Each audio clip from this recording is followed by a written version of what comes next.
Start करते हैं 8वां chapter binomial distribution. अब इसमें एक ही फॉर्मूला यूज करना है पूरे चैप्टर में, ठीक है। क्या था formula? Probability x is equal to x NCx p raise to x q raise to n minus x, ठीक है। अब आगे, और p और q जो है उसका एडिशन हमेशा आंसर देता है। अब बायनोमियल डिस्ट्रीब्यूशन यूज कब करते हैं हम लोग? बायनोमियल और प्रोबेबिलिटी में डिफरेंस क्या है? दोनों का क्वेश्चन लगभग सेम है, ठीक है। मैं बोल रहा हूँ डाई इज थ्रोन, लेकिन अगर डाई एक ही बार फेंक रहे हैं या 2 बार फेंक रहे हैं तो ये हो रहा था प्रोबेबिलिटी में। क्यों? क्योंकि मुझे सैंपल स्पेस बनाने आता है 2 डाई फेंकने का। क्या था सैंपल स्पेस? 1 1 1 2 1 3 1 4 6 6 तक। लेकिन जैसे ही तुम्हारा सैंपल स्पेस नहीं बन सकता है या तुम्हारा जो एक्सपेरिमेंट है वो बहुत बड़ा है, जैसे कि मैं बोला डाई इज थ्रोन 10 टाइम्स, अब सैंपल स्पेस ही नहीं बनेगा। अगर मैं सैंपल स्पेस सोचूं भी इसका सैंपल स्पेस है 6 रेज टू 10, 10 भी छोड़ो, अगर मैं 5 टाइम्स लूं तो भी बहुत बड़ा है। 36 इंटू 36 इंटू 6, समझ में आ रहा है? तो जब सैंपल साइज बहुत बड़ा होगा, सैंपल स्पेस नहीं बना सकते हैं, तो उसमें हम लोग सॉल्व करते हैं। अब बायनोमियल में 2 चीजें चाहिए, सक्सेस, फेलियर। किसी भी काम का सक्सेस और फेलियर। तो जो स्मॉल p है मेरा, वो डिनोट करता है प्रोबेबिलिटी ऑफ सक्सेस, ठीक है। कोई भी सक्सेस का प्रोबेबिलिटी, मतलब जो भी क्वेश्चन है उसके हिसाब से सक्सेस का प्रोबेबिलिटी, ठीक है। और q डिनोट करता है मेरा प्रोबेबिलिटी ऑफ, अच्छा यहां तुम डाइस कितनी बार फेंक रहे हो, लेकिन जब प्रोबेबिलिटी ऑफ सक्सेस और फेलियर निकालेंगे तो हम सोचेंगे कि डाई एक ही बार फेंका है।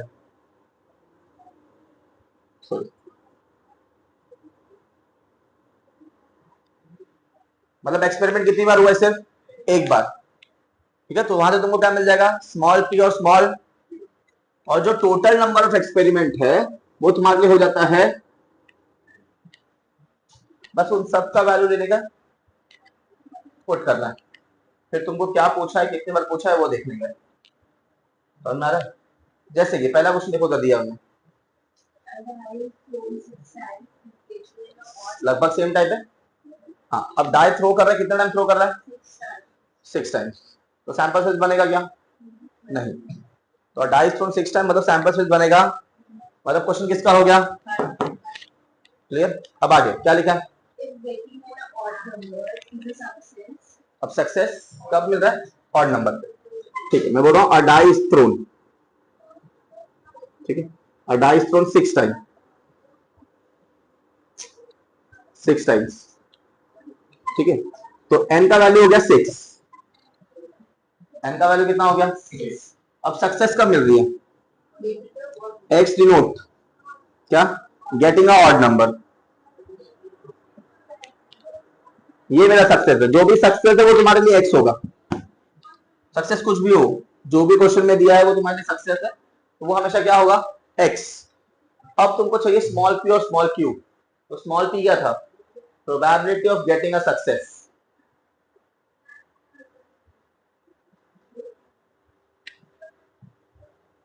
ठीक है। गेटिंग अ सक्सेस व्हेन, फिर getting a odd number. Success मतलब समझो क्या है मेरे लिए? सक्सेस मतलब क्या? Odd number. When a fair die is rolled या थ्रोन। अब डाई कितनी बार फेंका है मैंने? सिर्फ एक बार। समझ में आ गया? ये नहीं लिखोगे तो भी याद रखना, स्मॉल p मतलब ऑड नंबर चाहिए मुझे, लेकिन डाई कितनी बार फेंकना है तुमको? एक बार। अच्छा, एक बार फेंकते हो अगर, तो टोटल सैंपल कितने स्पेस का बनता है? 6। एक ही बार तो 6, जिसमें से ऑड नंबर कितनी बार आते हैं?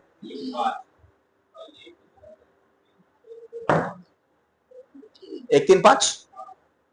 तो p स्मॉल p कितना हो गया? तो स्मॉल q कितना हो जाएगा? 1 माइनस p, मतलब 1 माइनस हाफ कितना हो गया? अब मुझे सिर्फ एन पी क्यू चाहिए होता है, तो एन पी क्यू निकाल लिया। फिर तुम स्टेटमेंट लिखते हो, क्या याद है? ये मिटा दो, समझ में आ गया ना?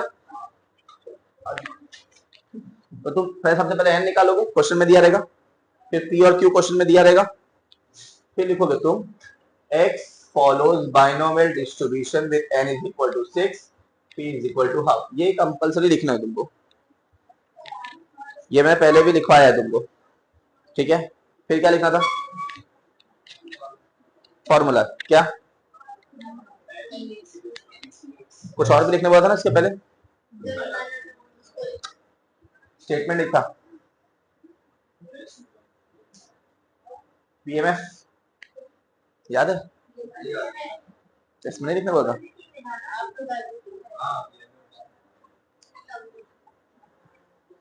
कहाँ लिखा है तुमने पहले? Probability x is equal to x, formula क्या है? NCX, वैल्यू पुट कर लो। n का वैल्यू क्या है? 6cx, p का वैल्यू है हाफ x, q का वैल्यू कितना है? हाफ, और ऊपर है 6 माइनस x। बस ये तुम्हारा हो गया सम सॉल्व, खत्म। अब इसके बाद जो क्वेश्चन में पूछा है आगे वो डिसाइड करोगे तुम। हाँ, कितना सक्सेस? तो मतलब x का वैल्यू 5 पुट कर दोगे तुम, मतलब ऐसा लिख देगा तो तुम ऐसा डिटेल लिख सकते हो, प्रोबेबिलिटी ऑफ 5 सक्सेस। अब 5 सक्सेस मतलब x का वैल्यू कितना है? 5। तो ऊपर जो फॉर्मूला है उसमें x की, जो स्मॉल x की जगह खाली पड़ी उधर क्या पुट कर दोगे तो क्या हो जाएगा? 6c5 हाफ रेस टू 5 और हाफ रेस टू, ये कैसे फाइंड आउट करने का? फैक्टोरियल से। फॉर्मूला का क्या था? NCX का क्या? n factorial x factorial n minus x factorial, या इसको r ले लो, NCR, r factorial n minus r factorial. या मैंने तुमको डायरेक्ट बताया था कि अगर नीचे 0 या ऊपर नीचे सेम नंबर होता है तो आंसर आता है, नीचे 1 है या दोनों के बीच में 1 का गैप है तो आंसर आता है n, और अगर NC2 है या 2 का गैप है तो n माइनस 1 अपॉन, अब इन दोनों में कितने का गैप है? 1, 6, ठीक है? अब हाफ रेस टू 5 कितना होता है? 2 raise to 5, 2 to the 4, 4 to the 8, 8 to 16, 16 to the 32, और इधर बचा 1/2, 2 3 जा, तो आंसर आ गया 3/32। करेक्ट है? आगे सेकंड क्वेश्चन क्या पूछा? एटलीस्ट 5 सक्सेस मतलब क्या? हाँ, कम से कम मतलब 5 से ज्यादा होना चाहिए। प्रोबेबिलिटी x का वैल्यू 5 से बड़ा होना चाहिए। 5 या 5 से ज्यादा मतलब ये होना चाहिए greater than equal to 5। x का वैल्यू 5 या 5 से ज्यादा कितना? 6 7 8 नहीं, मैं कितने में टॉस कर रहा हूं कौन या, तो सिर्फ 6 तक ही जा सकता हूं मैं। 5 से बड़ा मतलब कितना कितना? 5 और 6, फिर वही सेम काम करना है। फॉर्मूले में ऊपर वाले पुट करोगे तुम, दोनों का अलग सॉल्व करोगे और ऐड कर दोगे। अब तीसरा दिया रहेगा एटमोस्ट, क्या होता है? एटमोस्ट क्या? 5, 5 से कम, एटमोस्ट मतलब 5 से कम, 5 और 5 से मतलब मैक्सिमम कितना जा सकता हूं? 5, ठीक है?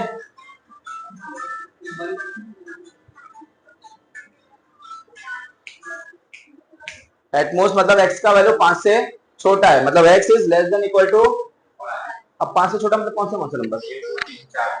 0 1 2 3 4 5, 0 भी प्रोबेबिलिटी 0 भी हो सकती है, तो स्टार्ट किससे करना? लेस में सबसे मिनिमम होता है 0। अब मैं 0 1 2 3 4 5 कितने नंबर हो गए? 5 के लेके 5 लेके तो 6 हो गए। अब मुझे 6 तक कौन फाइंड आउट करते बैठेगा? तो सिर्फ हम लोग को क्या करना है, जब ऐसा बहुत सारे वैल्यू फाइंड आउट करना प्रोबेबिलिटी में, तो हमेशा 1 माइनस करने का और ये जो साइन है इसका उल्टा लिखने का।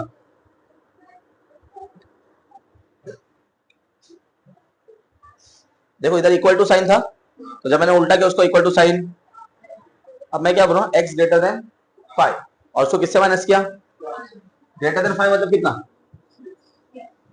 तो मतलब तुमको अब एक ही प्रोबेबिलिटी फाइंड आउट करनी है और उसको सिर्फ किससे मल्टीप्लाई माइनस करने का, सॉरी 1 से। या तो तुम्हारे पास टाइम है तो सब निकालते बैठो 0 1 2 3 4 5, तो उतने में बहुत टाइम जाता है, इसलिए मैंने बोला 1 माइनस करो और 1 या 2 ही निकालो। फिर से ये 6 किधर पुट करोगे तुम, फॉर्मूला में, और फिर जो भी आंसर आएगा उससे 1 से। क्लियर है, करना आगे कर लोगे। थर्ड क्वेश्चन क्या दिया, अब ध्यान से पढ़ लो क्वेश्चन में क्या दिया। सबसे पहले डिसाइड करें तुमको एक्स क्या है, सक्सेस कब मिल रही है तुमको,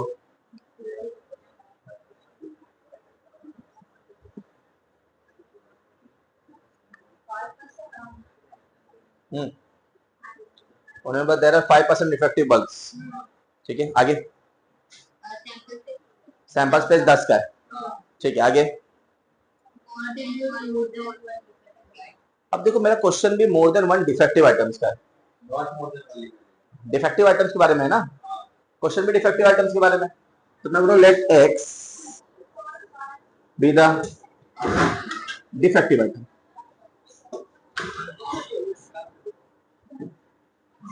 ठीक है, लेट एक्स क्या लिया हमने, डिफेक्टिव आइटम, ठीक है, फ्रॉम द सैंपल ऑफ 10,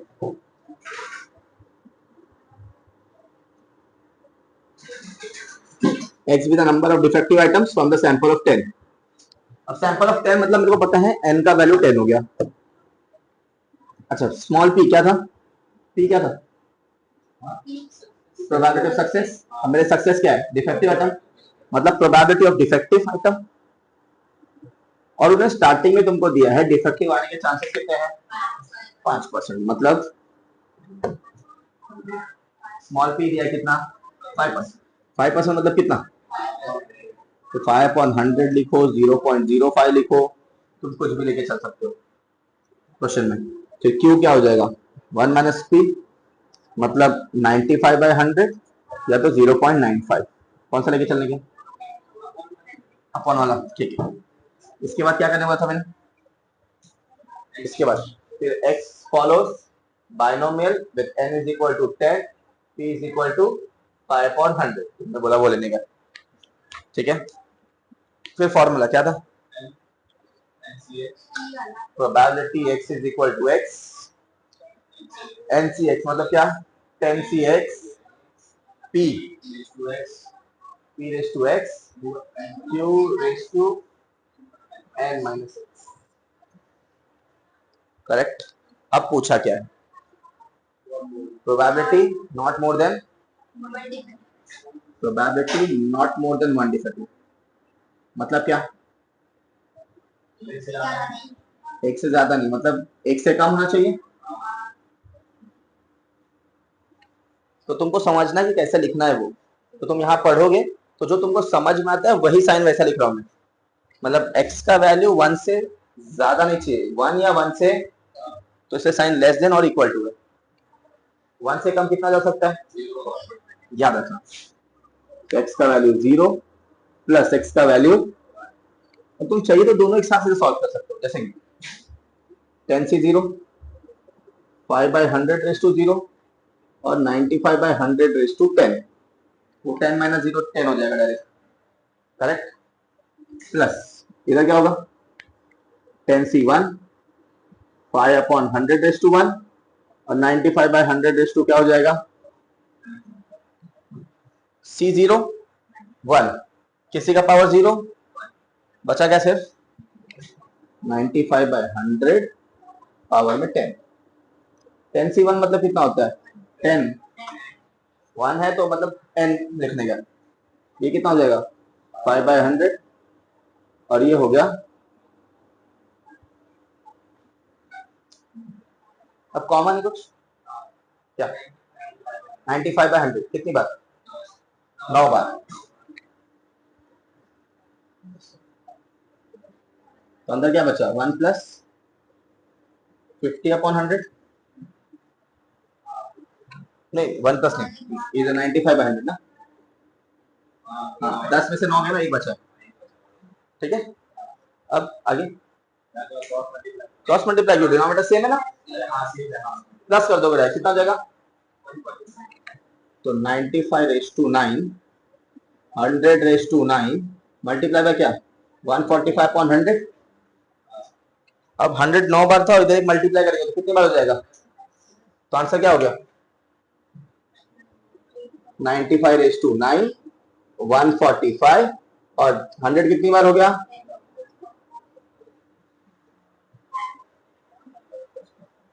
समझ में आ गया। बस तुमको याद रखना है कि परसेंटेज दिया है वो कुछ ऐसा है, क्लियर है, समझ में आ गया। रुक जा, मैं इसको एडिट कर लूंगा। चलो ये हो गया 95/100 और ये हो गया 145/100। अब एक काम कर सकते थे, तो हम स्टार्टिंग में भी कर सकते थे, यहाँ पे ये डिवाइड हो रहा था 500 9500, वो हम डिवाइड कर सकते थे, तो स्टार्टिंग में कर लेते तो भी ऐसे ही सॉल्व होता। नहीं किया, मैं एंड में जाके इसको कट कर सकता हूँ। 95 और 100 कैंसिल होता है, कितना, नहीं पूरा डिवाइड नहीं करना है, 5 से कितना, तो नीचे आ जाएगा 20, ऊपर आ जाएगा 90, ठीक है, वो तो डिवाइड होता है 145 100,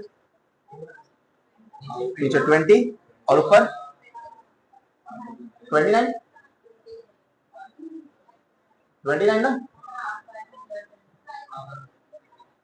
अब देखो 20 9 बार था, 20 एक और बार है, तो कितना होगा टोटल,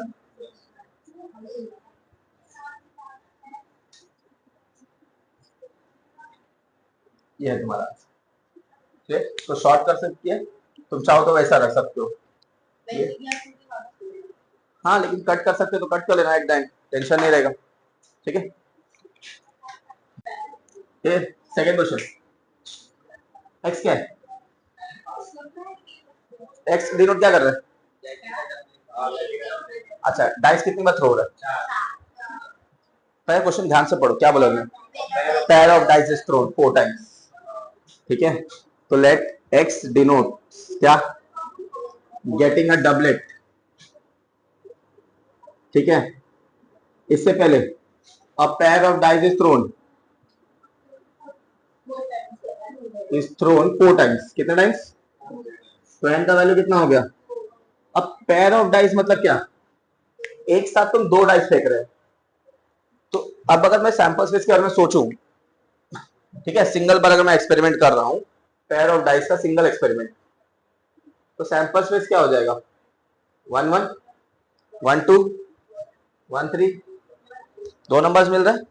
अब गेटिंग अ डबलेट मतलब ये दोनों नंबर सेम, दोनों 2 डाइस फेंका, 2 डाइस फेंका, दोनों पे सेम नंबर आ रहे हैं, मतलब क्या मिल रहा है मेरे को, डबलेट, मतलब 1 1 2 2 3 3 4 4 5 5 6 6, कितने नंबर 6, लेकिन टोटल कितने होते हैं, तो स्मॉल पी हो गया कितना, और क्यू हो गया तुम्हारे लिए 5/6। अब पूछा क्या है, तो वो तो निकाल दोगे तुम, अब एन मिल गया, पी मिल गया, क्यू मिल गया, किधर पुट करना है, सिर्फ फॉर्मूला में सब्स्टिट्यूट करना है, और फिर लास्ट में एक्स का क्या पुट कर दोगे तुम, स्टार्टिंग में एक्स का नहीं पुट करना, याद रखना, स्टार्टिंग में तुमको पहले फॉर्मूला लिखना है, इसमें सिर्फ एन पी क्यू पुट करते हो, उसके बाद पुट करना कि क्या पूछा है, समझ आ गया। तो जितने भी प्रोबेबिलिटी के क्वेश्चन है उन सब में तुमको एक ही फॉर्मूला यूज करना है, तो सिर्फ क्या फाइंड आउट करना है तुमको, एन पी क्यू, क्योंकि पूछा गया हो तो दिया ही अलग से, तो तुमने अगर n p q find out कर लिया तो तुम्हारा काम हो गया, किसमें, बाइनोमियल डिस्ट्रीब्यूशन, समझ में आ गया। और कोई क्वेश्चन है क्या, तो देख लो, मैं तो मुझे सिर्फ एक और क्वेश्चन सिखाना है, लास्ट वाला। अब तुमको जो देखना था एक्सपेक्टेड वैल्यू, लास्ट पार्ट जो है, अब एक्सपेक्टेड वैल्यू तुम इसको मीन बोल लो, ई ऑफ एक्स बोल लो, सबका मतलब सेम है। इसका मतलब है NP, variance V A R x या वी ऑफ एक्स, ये होता है एनपी क्यू। स्टैंडर्ड डेविएशन यानी कि एस डी ऑफ एक्स, ये होता है अंडर रूट एनपी क्यू। अब 12वें क्वेश्चन में जैसी चीजें दी हैं, जो पूछा है उस हिसाब से चीजों को फॉलो कर लो। जैसे पहले क्वेश्चन में तुमने बोला कि तुमको दिया है n का वैल्यू 10, p का वैल्यू 0.4, और q कैसे मिलेगा? q मिलता है 1 माइनस p, मतलब 0.6। फिर जो पूछा है उसका फॉर्मूला यूज कर लो।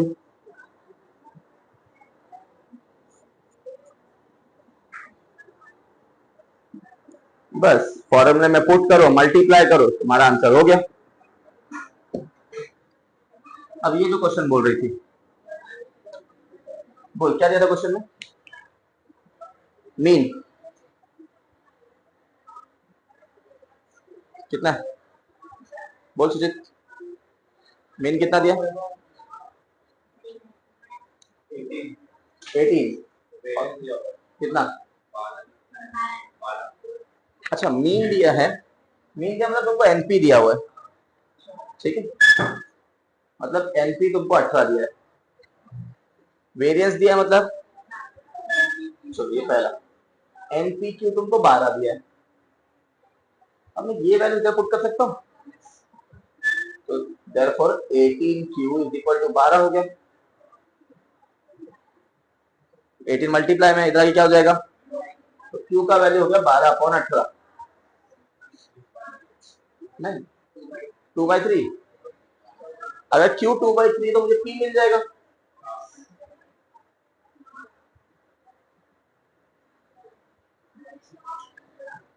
मिल गया, तो अब पी मिल गया है, तो मैं इक्वेशन 1 में पुट कर लेता हूँ। जैसे from equation 1 n into 1/3 is equal to कितना है, 18। 3 डिवाइड में इधर क्या हो जाएगा, कितना, 18 3 जा, तो मुझे n भी मिल गया, मुझे p भी मिल गया, और मुझे समझ में आ गया। तो क्वेश्चन में अगर मीन और वेरिएंस दिया है तो भी तुम आगे चीजें सॉल्व कर सकते हो, एन पी क्यू निकाल सकते हो, ये एमसीक्यूज में हो सकता है। क्लियर है? ठीक है।